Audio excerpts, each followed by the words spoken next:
मैं पूनम पोरवाल आज यूट्यूब के माध्यम से आप लोगों को ऑनलाइन क्लासेस की तैयारी के लिए मैं आप लोगों के समक्ष हूँ। और मैं ऑनलाइन क्लासेस में आज 9th क्लास और 10th क्लास दोनों की कुछ समय की क्लासेस को स्टार्ट करता हूँ, क्योंकि माननीय उप मुख्यमंत्री जी का आदेश था कि 20 अप्रैल से ऑनलाइन क्लासेस हर विद्यालय में स्टार्ट कर दी जाए। तो जैसा कि मैंने आप लोगों के समक्ष फर्स्ट लेसन से मैं स्टार्ट कर दिया हूँ। तो हमारा जो फर्स्ट लेसन है वो है क्लास 9th का संख्या पद्धति। आप सभी लोगों का हार्दिक स्वागत है। संख्या पद्धति में जैसे कि हम लोगों को मालूम है कि संख्या रेखा हम लोग पिछले क्लास में पढ़ चुके हैं कि किसी भी संख्या को निरूपित करने के लिए जो हम रेखा का यूज करते हैं उसको हम कहते हैं संख्या रेखा। ठीक है, तो संख्या रेखा के लिए जो हम लोगों ने रेखा यूज कर रहे हैं ये इस तरीके की वो कहलाती है संख्या रेखा। ये सब हम लोग पहले पुरानी कक्षाओं में पढ़ चुके हैं। अगर हमें डिनोट करना है एक को तो 0, इसके हम लेफ्ट हैंड साइड और राइट हैंड साइड की बात करेंगे। तो शून्य से चलना हम प्रारंभ करते हैं, धनात्मक दिशा की ओर चलते हैं। तो इस इधर पे हमारा रहता है 1 2 बराबर डिस्टेंसेस पे। ऐसे यहाँ ऐसी जब ऋणात्मक की ओर चलते हैं, माइनस का 1 माइनस के 2 ये। तो संख्याओं को जिस रेखा पर निरूपित करते हैं वो हमारी कहलाती है संख्याओं को जिस रेखा पर निरूपित करते हैं वो हमारी कहलाती है संख्या रेखा। अब आखिर में रेखाएं क्या है, नंबर्स क्या हैं, इसकी बात करेंगे। तो हम लोगों को मालूम है कि व्यक्तियों, वस्तुओं एवं मानों की गिनती के सूचक शब्द है ना। क्या बताया है कि वस्तुओं, व्यक्तियों और मानों की गिनती के सूचक शब्द हैं वो कहलाते हैं सूचक शब्द अथवा चिन्ह संख्या कहलाते हैं। गिनती के जो सूचक शब्द बोल रहे हैं या इसको कहते हैं चिन्ह, वो कहलाते हैं चिन्ह संख्या कहलाते हैं। इसके बाद हमारा आता है कि आखिर में हम लोग गिनती, हम लोगों ने देखा है कि प्राचीन काल से हम लोग देखते चले आए हैं कि जिन संख्याओं को प्रयोग करने के प्रयोग हम पहली संख्या हमारी प्राकृत संख्या, जिन संख्याओं का प्रयोग हम गिनने के लिए प्रयोग करते हैं, जैसे प्रकृति है, इसका नाम प्राकृत कह रहे हैं, प्राकृतिक संख्या कहते हैं या प्राकृत कहते हैं, मीन्स नेचुरल नंबर। इसकी मानी प्रकृति में इन संख्याओं की काउंटिंग करते हैं हम, जहाँ से स्टार्ट करते हैं। जैसे हमने बगीचे में पौधे लगे हुए हैं तो हम लोग ये कहते हैं 1 से स्टार्ट करें, है ना, 0 से नहीं बोलते ना। एक पहला पौधा, दूसरा पौधा, तीसरा पौधा, चौथा पौधा, ये सारी कहलाती है प्राकृत संख्या। तो जिन संख्याओं का प्रयोग गिनने के लिए किया जाता है वो कहलाती है प्राकृत संख्या। जिन संख्याओं का प्रयोग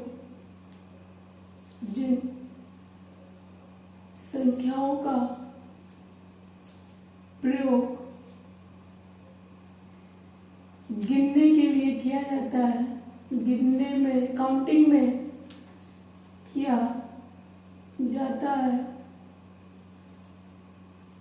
प्राकृत संख्या कहलाती है। फॉर एग्जाम्पल 1 2 3 ... ये हमारी कहलाती है प्राकृत संख्या। इसके बाद हमारी आती है आखिर में जिसको हम नाम कहते हैं पूर्ण संख्याएं क्या होती हैं। सबसे पहली बात ये कि प्राकृतिक संख्याओं की कुछ कंडीशंस भी हैं, कुछ शर्तें याद रख लें कि अगर प्राकृतिक संख्याओं में 1 जोड़ा जाए तो वो उसकी कहलाती है परवर्ती संख्या, और अगर 1 घटाया जाए तो परवर्ती का मतलब है कि उसकी उत्तरवर्ती कहलाती है, और प्राकृतिक संख्याओं में 1 घटा दिया जाए तो ये कहलाती है पूर्ववर्ती संख्या। ये तो सारी हमारी पिछले क्लासेस में पढ़ी है कि जो पूर्ववर्ती होती हैं, उत्तरवर्ती होती हैं, 1 जोड़ के बताई जाती है और एक पहले वाली 1 घटा के बताई जाती है, वो हमारी कहलाती है पूर्ववर्ती संख्या। प्रत्येक प्राकृत संख्या का एक उत्तरवर्ती होता है, क्योंकि हम एक हैं 1 के बाद 2 तब आएगा जब हमारा 1 में 1 जोड़ दिया जाएगा। तो इसके माने हम इसको एक लाइन में कह सकते हैं कि प्रत्येक प्राकृत संख्या का एक परवर्ती, या हम ये कह दें एक परवर्ती संख्या होती है, या प्राकृतिक संख्याओं का एक परवर्ती होता है या एक उत्तरवर्ती होता है। एक को छोड़कर प्रत्येक लेकिन अगर बात करी जाए कि एक को छोड़कर प्रत्येक प्राकृत संख्या का एक पूर्ववर्ती होता है, प्रत्येक प्राकृत संख्या का एक उत्तरवर्ती होता है ना, और एक को छोड़कर जितनी भी प्राकृत संख्याएं हैं उन सब का पूर्ववर्ती होता है। ये हमारे हैं प्राकृतिक संख्याओं के कुछ करैक्टरिस्टिक्स हैं, वो मैंने बताया है। इसके बाद हमारी है पूर्ण संख्याएं, प्राकृतिक संख्या, नेचुरल नंबर्स। इसके बाद हमारी है पूर्ण संख्याएं, होल नंबर्स। होल नंबर्स में हम क्या करते हैं, अगर हम लोग जैसे कि किसी थैले की बात कर ली जाए, या हमने ये कहा कि पूर्ण संख्याओं में क्या होता है कि अगर प्राकृतिक संख्याओं के संग्रह में हम जीरो को भी इंक्लूड करते हैं, हमारा प्राकृतिक संख्याओं का संग्रह 1 2 3 4 डॉट डॉट डॉट, अगर हम इसमें जीरो को भी संग्रह करते हैं तो ये हमारी कहलाती हैं पूर्ण संख्याएं। यदि प्राकृतिक संख्याओं के संग्रह में जीरो जोड़ा जाए तो पूर्ण संख्याओं का संग्रह प्राप्त हो जाता है। यदि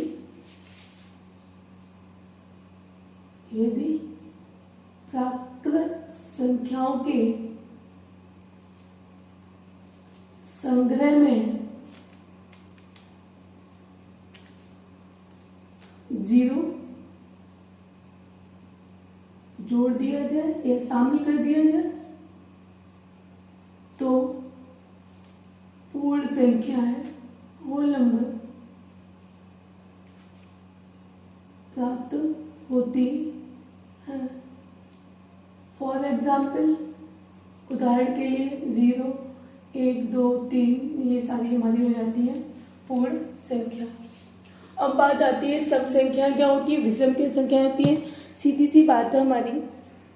अगर एक चीज़ और एक आती है कि इसमें कुछ कैरेक्टरिस्टिक्स मान लीजिएगा, या कभी कभी क्वेश्चन ये आता है कि क्या प्रत्येक पूर्ण संख्या का एक परवर्ती होता है, क्या प्रत्येक पूर्ण संख्या का एक परवर्ती होता है। परवर्ती में इसका मतलब है कि उत्तरवर्ती, है ना। तो ये बिल्कुल सही बात है। क्यों? क्योंकि 0 है, उसका 1 का 2, 2 का 3, तो ये बिल्कुल कथन सत्य है कि प्रत्येक पूर्ण संख्या का एक परवर्ती होता है। 0 को छोड़कर प्रत्येक पूर्ण संख्या का एक पूर्ववर्ती होता है। ये वो था परवर्ती, डेट मीन्स उत्तरवर्ती, और 0 को छोड़कर प्रत्येक पूर्ण संख्या का एक पूर्ववर्ती होता है जी। इसके बाद एक क्वेश्चन और आता है, सभी प्राकृतिक संख्या पूर्ण संख्याएं हैं। ये सही है गलत? सभी प्राकृतिक संख्या पूर्ण संख्याएं हैं। प्राकृतिक संख्या में हमारा था 1 2 3, ये पूर्ण संख्याएं हैं, बिल्कुल राइट। लेकिन सभी पूर्ण संख्याएं प्राकृतिक संख्याएं नहीं है। क्यों नहीं है?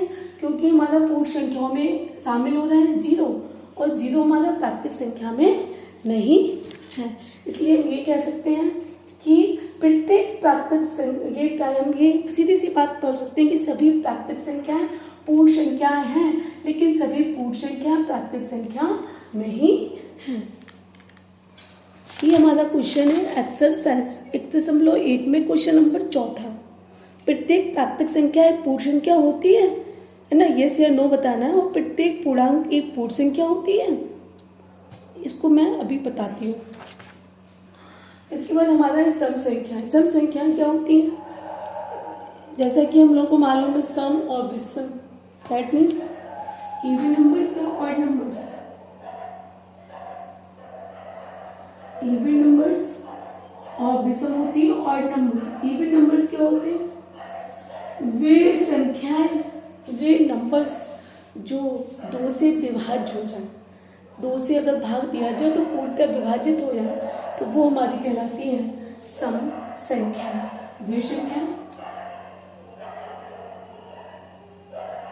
जो 2 से पूर्णतया विभाज्य हो कहलाती है सम संख्या। फॉर एग्जाम्पल 2, 4, 6, 8 विषम संख्या होती है, सम का अपोजिट विषम, इसकी माने जो 2 से विभाजित ना हो।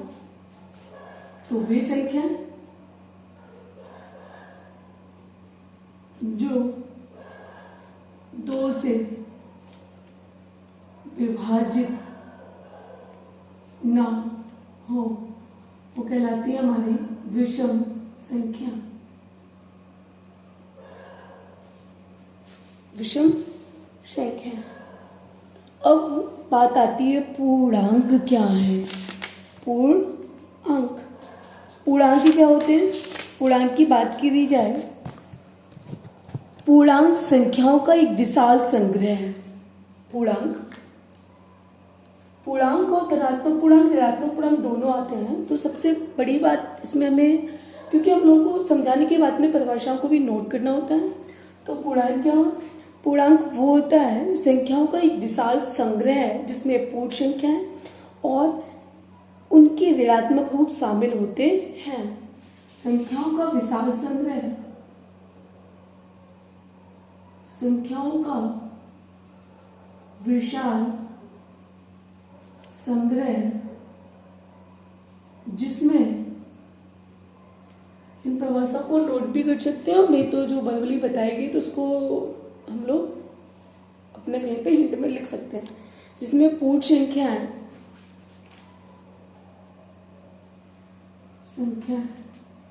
एवं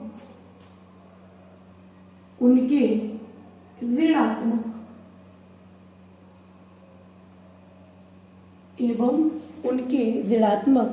रूप सम्मिलित हो, वो हमारी कहलाती है पूर्णांक। ठीक है। फॉर एग्जाम्पल, जब मैंने कहा कि ये तो शामिल है ना, और इसके साथ में इसके ऋण वाले और शामिल हैं, तो कहलाती है पूर्णांक संख्या।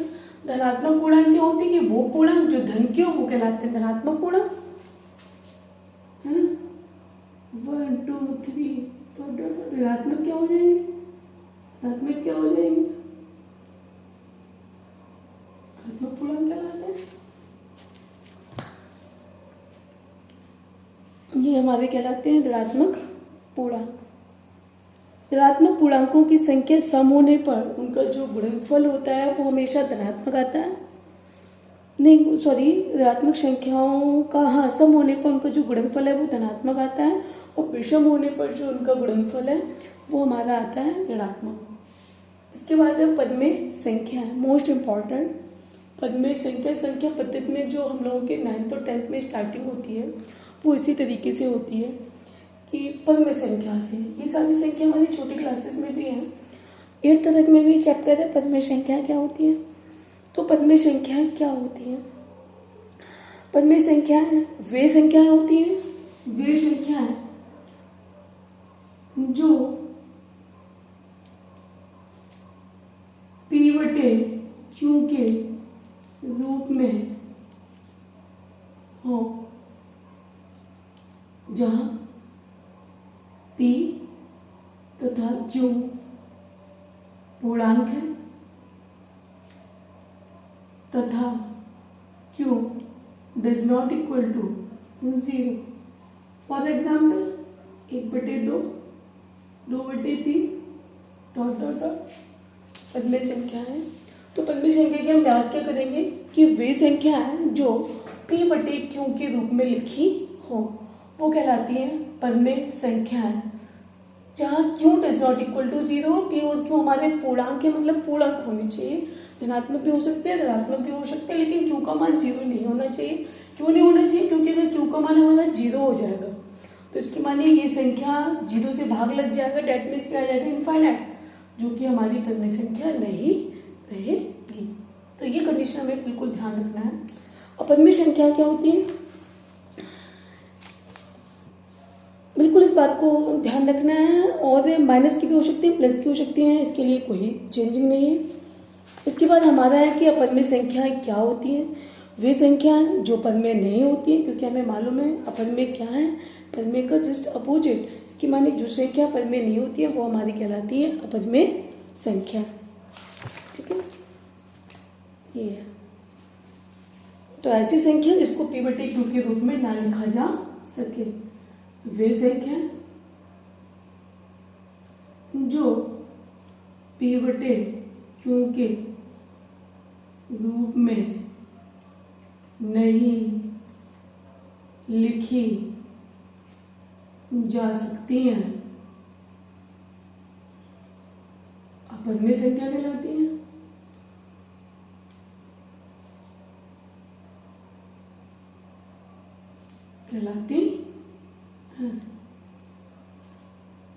नहीं लिखी जाएगी। फॉर एग्जाम्पल √2 ले लो, 1.441 भी ये कहलाती है हमारी अपरिमेय संख्या। इसके बाद वास्तविक संख्या, ये हमारे 10th क्लास में भी है, मैं इसको अभी भी डिस्कस कर सकती हूँ। जो वास्तविक संख्या है वो वास्तविक संख्याएं वो होती हैं अगर परिमेय और अपरिमेय सारा कॉम्बिनेशन ले लें, इनका संग्रह ले लिया जाए तो वो हमारा कहलाता है वास्तविक संख्या। जैसा कि 10th क्लास में इसमें डिस्कस किया जाएगा कि वास्तविक संख्याएं क्या होती हैं। तो मैं बोल सकती हूँ कि परिमेय और अपरिमेय संख्याओं का संग्रह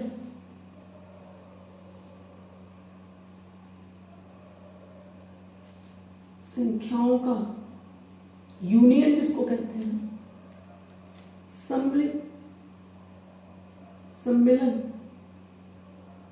सम्मिलित रूप वास्तविक संख्या कहलाता है।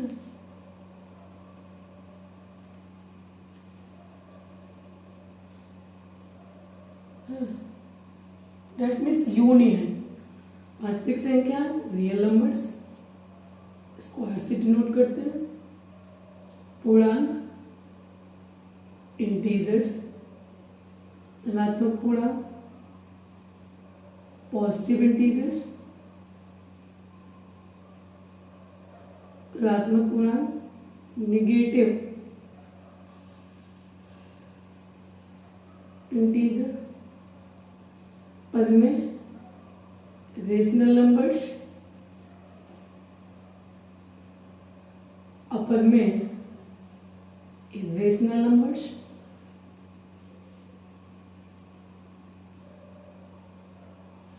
real number. That means real numbers equal to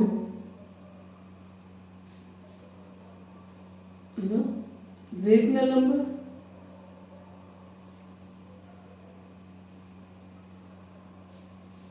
union of rational numbers.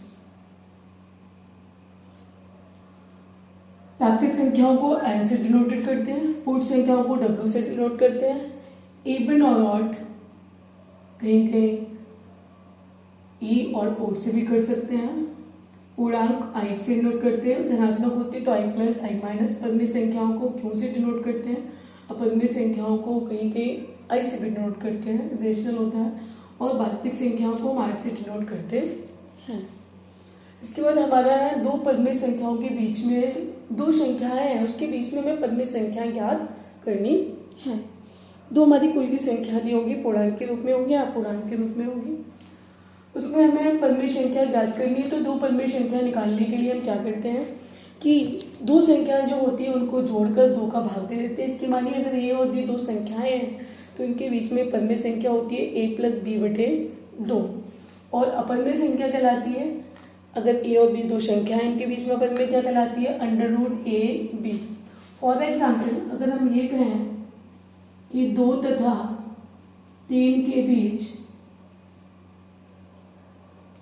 परिमेय संख्या बताइए, ठीक है, तो क्या हो जाएगा, a का मान हमारा हो गया 2, b का मान हमारा हो गया 3, तो परिमेय संख्या आ जाएगी बीच की a प्लस b बटे 2 मीन्स 5/2। 2 पद संख्या ये बोला जाए। और एग्जाम्पल पढ़ने के लिए क्या हो जाएगा, 1 तथा 2 के बीच एक अपरमेय संख्या ज्ञात कीजिए। अपरमेय संख्या, यहाँ पर a का मान 1, b का मान 2, तो अपरमेय संख्या आ जाएगी √1 गुणा 2, डेट मीन्स √2। इसी तरीके से हम इनके बीच की परमेय और अपरमेय संख्या ज्ञात कर सकते हैं। आज के इस प्रथम दिवस में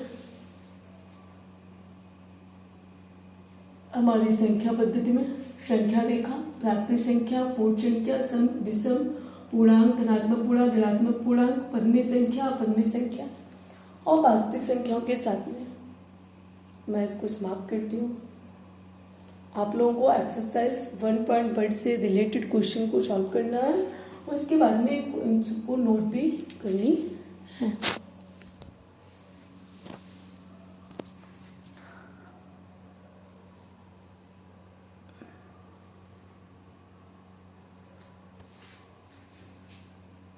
Thank you all of you.